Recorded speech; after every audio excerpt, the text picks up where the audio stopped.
Assalamualaikum warahmatullahi wabarakatuh. Waalaikumsalam warahmatullahi wabarakatuh. Pemirsa TV MUI yang dirahmati oleh Allah, bersama saya Hajah Siti Aisyah. Telah hadir bersama kami Tuan Abdul Majid AKMM. Assalamualaikum warahmatullahi wabarakatuh. Waalaikumsalam warahmatullahi wabarakatuh. Berapa yang perlu diketahui apabila kita ingin mengamalkan zikir ini? Bagaimana jika kita ingin mengamalkan zikir ini? Baik, Bu Hajah Aisyah, saya akan menjelaskan tentang bagaimana cara kita mengamalkan zikrullah ini. Jadi zikrullah al-mufardiyah ini diamalkan selepas salat fardu sesuai dengan surat An-Nisa ayat 103. A'udzubillahi minasyaitonir rajim. Fa idza qadaytumus sholata fadhkurullah qiyaman wa qu'udan wa ala junubikum. Jadi apabila engkau telah selesai daripada salat fardu, maka berzikirlah menyebut nama Allah.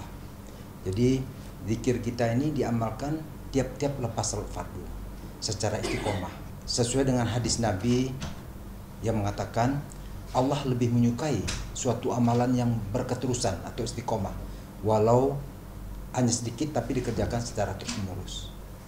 Demikian Ibu Aisyah. Apa syarat-syaratnya kalau kita ingin mengamalkan zikir ini? Syaratnya untuk mengamalkan zikir ini, pertama dia muslim. Yang kedua, mengamalkan zikir Allah ini selepas salat fardu. Yang ketiga, saling berkasih sayang di antara sesama ahli zikir. Yang keempat, mau mematuhi apa-apa yang disampaikan oleh syekhnya, yaitu Maulana Syekh Muhammad Ma'mun. Hanya situ saja syarat untuk mengamalkan zikir ini. Jadi apabila kita melanggar dari 4 syarat tadi, maka kita tidak menjadi ahlinya, tapi hanya pengikut saja, pengikut mufardiyah saja. Dapatkah zikir ini diamalkan setiap waktu? Maksudnya di waktu senggang kita. Yang disuruh di sini kita mengamalkan selepas salat fardu. Salat fardu itu yang wajib. Adapun untuk kita mengingat Allah seperti wali Allah umpamanya, itu setiap degup jantungnya itu selalu berzikir Allah, Allah. Artinya tidak pernah berhenti mengingat Allah tersebut. Hanya saja untuk kita amalkan secara jahar, secara bersuara, itu kita kerjakan selepas salat fardu. Demikian. Apakah zikir ini dilaksanakan secara berjamaah atau bagaimana cara pengamalannya? Ya, zikir Allah ini kita dapat kerjakan, dapat kita laksanakan secara bersendirian dan dapat juga kita laksanakan secara berjemaah. Sebaiknya seperti yang dijelaskan tadi bahwa zikir Allah ini dilaksanakan selepas salat fardu. Jadi alangkah baiknya kita laksanakan secara berjemaah.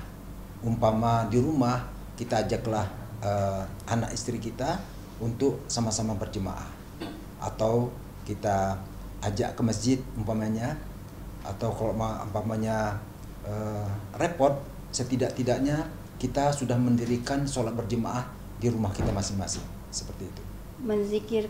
Menzikirkan nama Allah semampunya, artinya tanpa hitungan. Jadi tidak memerlukan tasbih. Sesuai dengan surat Al-Ahzab ayat 41, A'udzubillahi minasyaitonir rajim. Ya ayyuhalladzina amanu uzkurullaha dzikran katsira. Huwallazi yusallu 'alaikum wa malaikatuhu liyukhrijakum minadh-dhulumati ilan nur. Di sini Allah berfirman, yang dipanggil di sini adalah orang beriman. Ya ayyuhalladzina amanu, bukan ya ayyuhan nas, bukan hai manusia. Kita disuruh untuk berzikir menyebut Allah sebanyak-banyaknya. Nah, pengertian banyak di sini adalah keikhlasan. Karena kalau kita berhitung misalnya 100kah, 1000kah, 10.000kah, asal masih bisa dihitung itu belum banyak. Tetapi yang dikatakan banyak di sini adalah keikhlasan. Bagaimana kita bisa menghitung keikhlasan? Sehingga mengamalkan zikrullah ini menjadi fleksibel.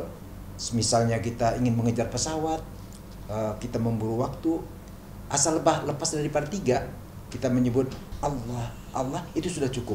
Yang penting zikir Allah ini dikerjakan secara tetap tidak tinggal, secara istiqomah. Nah, jadi kita tidak memerlukan tasbih, ya, karena dia akan berhenti secara otomatis, seperti itu. Siapa saja pun, tua muda pun boleh mengamalkan zikir ini. Alhamdulillah, sesuai dengan hadis Nabi rawal Muslim, la taqumu sa'ah hatta la yuqalu fil ardi Allah Allah. Tidak akan berdiri hari kiamat kecuali tidak disebut di muka bumi Allah Allah. Sebenarnya hadis ini adalah isyarat hampirnya hari kiamat tiba, yang dipertegas dengan hadis Nabi, hadis qudsi mengatakan Allah menunda kiamat selama 40 tahun apabila masih ada orang yang menyebutkan Allah Allah untuk memuliakan orang yang mengucapkan tadi. Jadi sebetulnya zikir Allah Allah ini adalah alamat atau tanda-tanda hampirnya hari kiamat tiba. Sehingga alangkah baiknya anak kita, memang secara hukum, secara fikih, yang kita harus sampai memukul anak apabila tidak mau sholat umur 7 tahun. Tetapi di sini alangkah baiknya anak kita umur 2 tahun kah, umur 3 tahun kah, kita sudah biasakan ajak sholat. Misalnya sholat subuh, walaupun dia masih kecil, kita bangunkan supaya dia sudah terbiasa dengan jam biologis, sehingga nanti dia beranjak dewasa, dia sudah tahu kewajibannya untuk melaksanakan sholat. Jadi sebaiknya zikir ini kita perkenalkan ke semua anggota keluarga kita, walaupun dia masih kanak-kanak, suruh dia menyebut Allah Allah ini, sehingga dia sudah mengenal Allah ini dari sejak dini. Demikian, Ibu. Jadi zikir Allah Allah ini tidak terbatas kepada siapa saja, walaupun tua, walaupun orang muda dan tua. Iya, betul. Dibolehkan saja. Betul.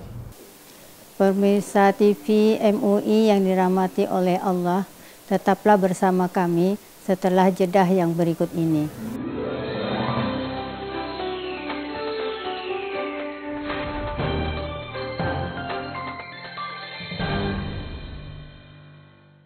Pemirsa TV MUI yang dirahmati oleh Allah, masih bersama kami untuk melanjutkan ulasan zikrullah bersama Tuan Abdul Majid.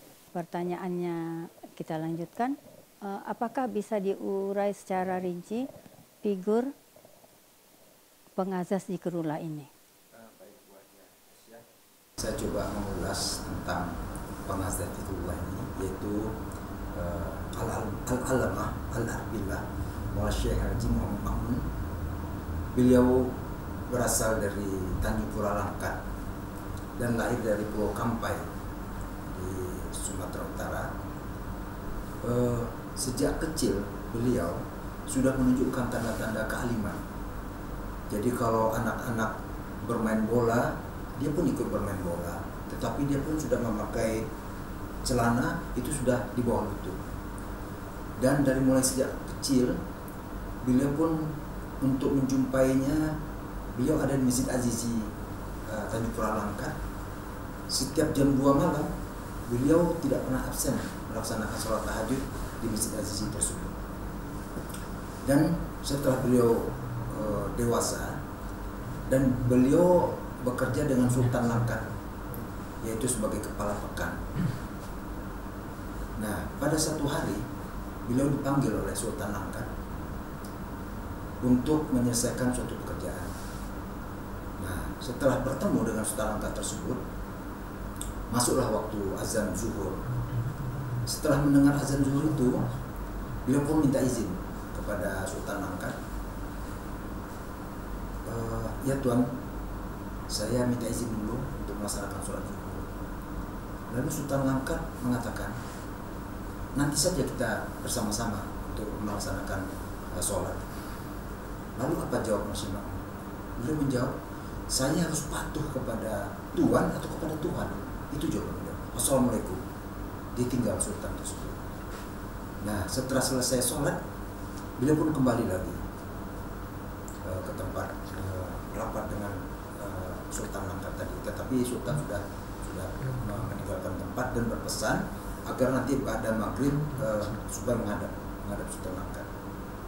Nah, kita dapat mengira-gira mungkin pil pahit apa yang akan diterima Syekh Ma'mun dengan sikap beliau tadi.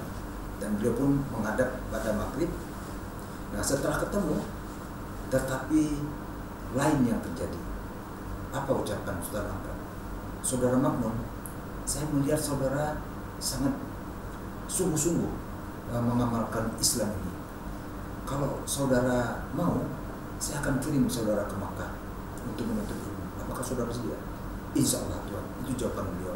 Itulah singkat cerita Syekh Ma'mun dikirim oleh Sultan Langkat pada tahun 1933, dikirim ke Makkah untuk menuntut ilmu di sana. Dan selanjutnya 1936 beliau pun sudah hafal Quran, sudah hafiz Quran. Sejak beliau hafiz Quran, beliau mengamalkan mengkhatamkan Quran setiap harinya, yaitu sejak 1936 sampai akhir hayatnya 1978. Selama 42 tahun beliau mengkhatamkan Quran. Dan beliau bermukim di Mekah selama 20 tahun dan di Madinah selama 2 tahun.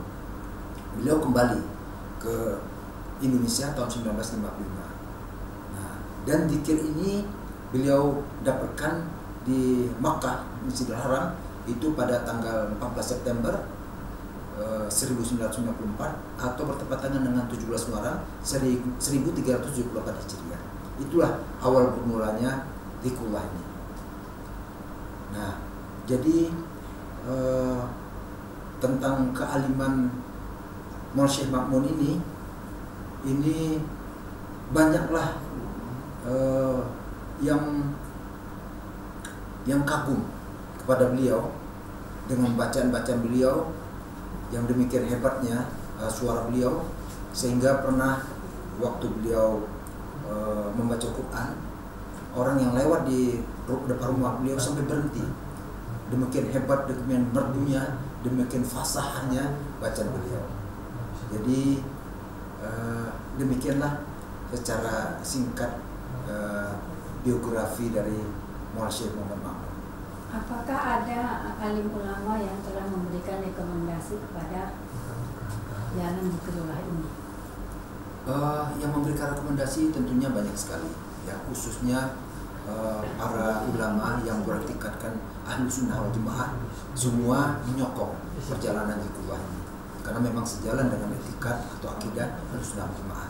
Namun di sini perlu saya sebutkan seorang tokoh yang cukup terkenal, yaitu Mufti Profesor Dr. Syekh Abdul Alim Mahmud. Beliau ini pernah menjadi rektor Universitas Al-Azhar Kairo. Insya Allah bagi ustazah, ustadz, ulama yang pernah menuntut ilmu di Al-Azhar Kairo yang dengan gelar LC atau lulusan Kairo pastilah mengenal Profesor Dr. Syekh Muhammad. Dan beliau ini telah menerima ijazah zikrullah ini melalui Jenderal Sani, yaitu Panglima Tentara Malaysia. Jadi beliau mendapat penjelasan, mendapat keterangan tentang zikir ini dari Datuk Sani tadi, dari Malaysia. Nah, dan beliau menulis surat kepada Syekh Ma'mun. Dan antara lain yang ditulis oleh surat beliau itu karena Syekh Ma'mun menyuruh beliau untuk bertanya kepada Allah, siapakah sebenarnya Syekh Ma'mun. Dan beliau dalam suratnya mengatakan, saya tidak berhajat untuk bertanya siapakah Tuhan, tetapi dari pengikut-pengikut Tuhan saya melihat dari wajah-wajah mereka memancar nur, kata beliau. Maka tahulah saya bahwa Tuhan dalam tarikat yang lurus yang dikasih oleh Allah dan Rasulnya. Jadi Profesor Syekh Mahmud, beliau ini menerima, beliau ini menyokong, dan beliau ini mengembangkan zikir ini. Dan kiranya dengan satu referensi tokoh ini cukuplah mewakili untuk rekomendasi dari ulama. Demikian. Apakah tarikat Fardiyah ini menganut satu ideologi? Oh baik, Bu Aisyah. Jadi jalan zikrullah Tarikatul Mufardiyah ini tidak menganut satu ideologi politik apapun. Jemaah Mufardiyah hanya taat dan patuh kepada pemerintah yang sah. Jadi pemerintah tidak perlu khawatir terhadap perjalanan zikrullah ini, karena Syekh Muhammad Ma'mun menyuruh, menganjurkan kepada jemaah-jemaahnya agar mendoakan pemerintah yang sah, taat dan patuh kepada pemerintah yang sah, dan tidak menganut suatu ideologi politik apapun. Demikian Pak Ustaz. Apakah dengan mengamalkan zikir Allah ini kita sudah termasuk kaum faridun? Sesuai dengan hadis Nabi, sabaqal mufaridun. Jadi suatu hari Nabi bersabda, yaitu sabaqal mufaridun.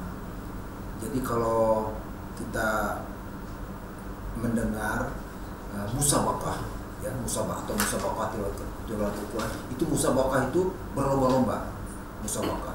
Tetapi di sini sabaq itu artinya dia terdahulu, dia unggul, dia menang dunia dan akhirat. Jadi Nabi mengatakan sabaqal mufaridun, pasti menang kaum mufaridun. Lalu sahabat pun ingin tahu siapa kaum mufaridun. Jadi sahabat bertanya, wa mal mufariduna ya Rasulullah, siapakah kaum mufaridun itu Rasulullah? Nabi menjawab, qala adzakirunallah wa dzakirat. Jadi kaum mufaridun itu adalah laki-laki dan perempuannya yang basah lidahnya menyebut nama Allah. Itulah yang dimaksud dengan kaum mufaridun. Nah, jadi